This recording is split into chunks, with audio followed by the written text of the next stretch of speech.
Welcome to our channel. Today we have something truly chilling for you.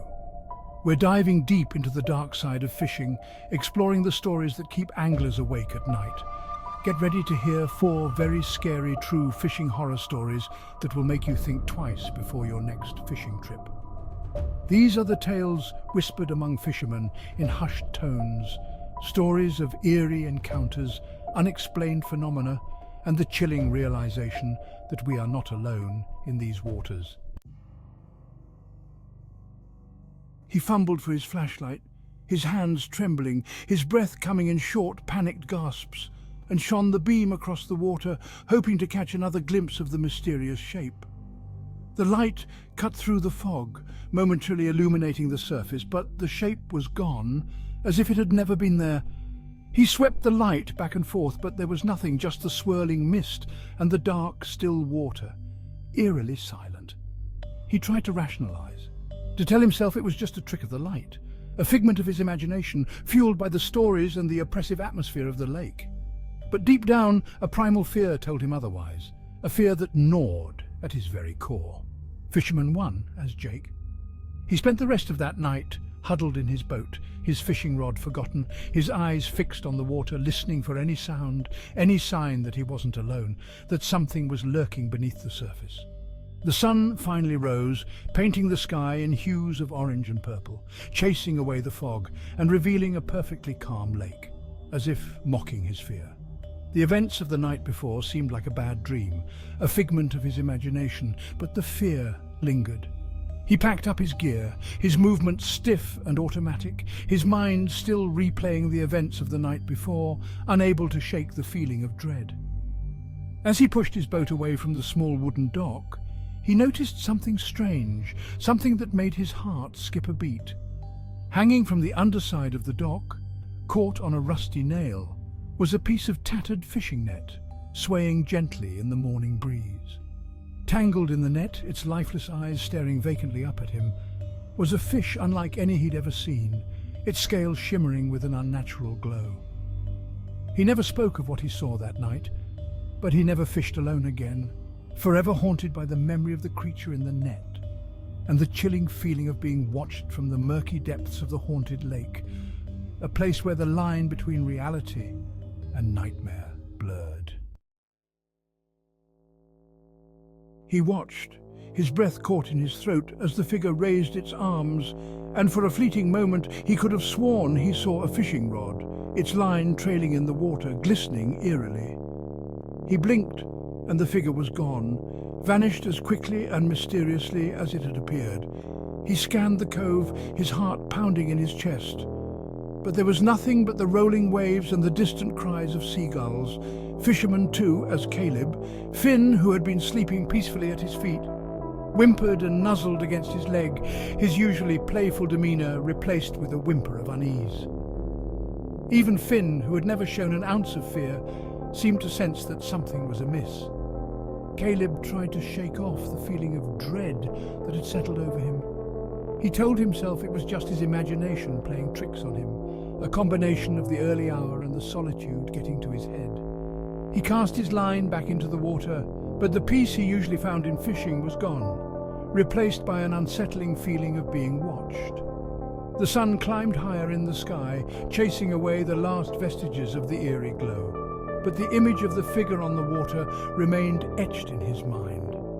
He decided to call it a day, reeling in his line with a sense of urgency.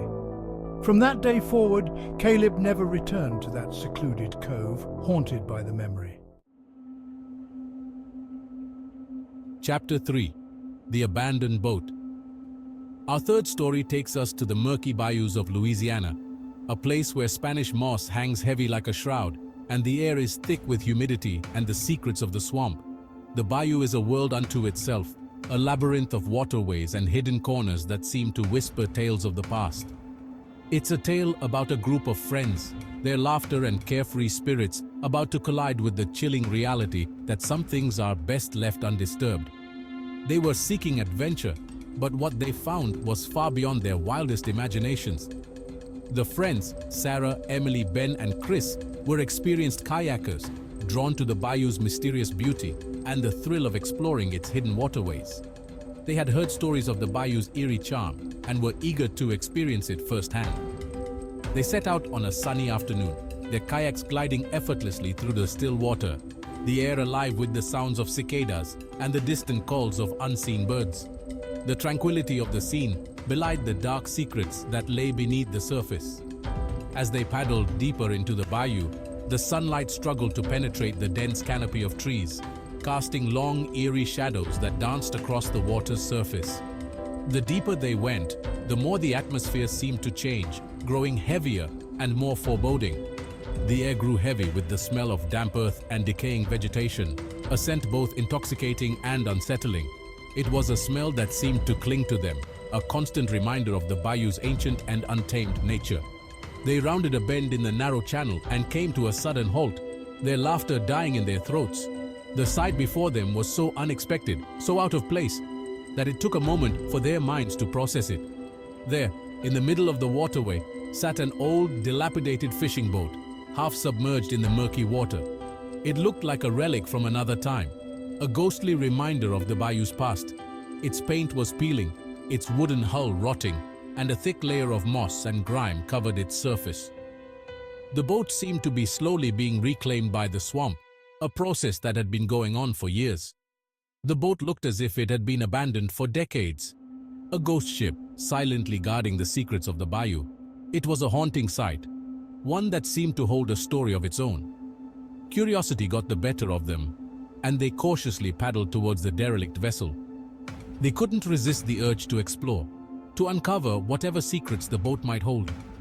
As they drew closer, a cold, damp breeze swept through the trees, rustling the leaves and sending a shiver down their spines. It was as if the bayou itself was warning them to turn back, to leave its secrets undisturbed. It was as if the bayou itself was warning them to turn back. The atmosphere grew more oppressive, the sense of an unseen presence watching them becoming almost palpable. Ignoring the unsettling feeling that had settled over them, they circled the abandoned boat, their eyes scanning its decaying form for any sign of life, past or present. They were determined to uncover whatever secrets it held. The boat was empty, its interior filled with debris and cobwebs, but there was something about it, an eerie silence that seemed to amplify the already oppressive atmosphere. It was as if the boat itself was holding its breath, waiting for something to happen. Ben, always the adventurous one, reached out and grabbed hold of the boat's slimy railing, pulling himself closer for a better look. His curiosity was stronger than his fear, driving him to explore further. As he peered into the boat's murky interior, he noticed something glinting beneath a pile of rotting wood. It was a small, almost imperceptible flash of light that caught his eye. He reached in, his hand disappearing into the darkness, and pulled out a small, tarnished silver locket. The locket felt cold and heavy in his hand, a stark contrast to the humid air around him. The locket was cold to the touch, its surface smooth and worn. It seemed to pulse with a strange energy, as if it held a life of its own. He brushed away the grime, revealing a delicate engraving of a heart pierced by an arrow. The design was intricate, almost too perfect to be real. As he turned the locket over in his hands, he felt a cold dread creep into his heart. It was a feeling that seemed to come from the locket itself, a sense of foreboding that he couldn't shake. The locket sprang open, revealing a faded photograph of a young woman with hauntingly beautiful eyes. Her gaze seemed to pierce through time, reaching out to him from the past. Chapter 4. The Creature from the Deep. Our final story takes us to the vast and unforgiving expanse of the Pacific Ocean, where the depths conceal creatures beyond our wildest imaginations, lurking in the shadows, waiting to be discovered. It's a tale about a seasoned fisherman named Captain Mark, a man who had spent his life battling the elements and reeling in the ocean's bounty, unaware that he was about to face a terror unlike any he had ever encountered, a terror that would test his very limits. Captain Mark was a solitary figure, a man of few words, his weathered face etched with the stories of countless voyages and close calls, each wrinkle a testament to his resilience and determination. He ran a tight ship, his small fishing vessel, the Sea Wolf, a testament to his years of hard work and dedication. a vessel that had seen many storms and survived them all.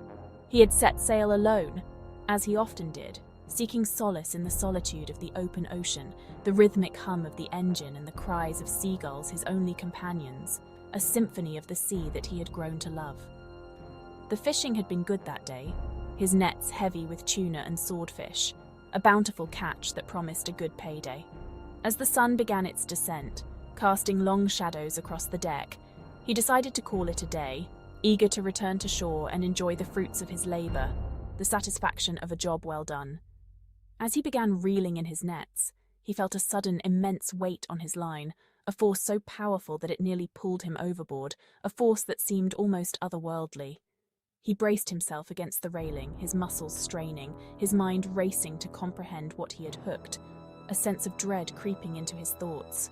The line screamed through his gloved hands, burning like fire as whatever lay at the other end fought with a ferocity he had never encountered, a ferocity that spoke of a creature not of this world. The sea wolf rocked violently from side to side, the waves crashing against the hull as if angered by the unseen creature's struggle, the ocean itself seeming to rise up in protest. He fought back, his years of experience kicking in, his movements becoming almost instinctive as he struggled to maintain control, his body moving with a practiced grace. He gained a few feet of line, then lost twice as many as the creature surged forward with unimaginable power, a power that seemed to defy the very laws of nature. The sun dipped below the horizon, casting the ocean in an eerie twilight as the battle raged on, the sky and sea blending into a canvas of dark hues. He caught a glimpse of something massive breaking the surface, its scales shimmering like polished obsidian in the fading light, a sight that would haunt his dreams for years to come. Thank you for watching. If you enjoyed these stories, don't forget to like, subscribe, and hit the bell icon for more chilling tales. The next time you cast a line into the water, remember these stories. Remember the unseen depths, the creatures that lurk below, and the mysteries that lie hidden beneath the surface. And remember, sometimes the scariest things are lurking just beneath the surface.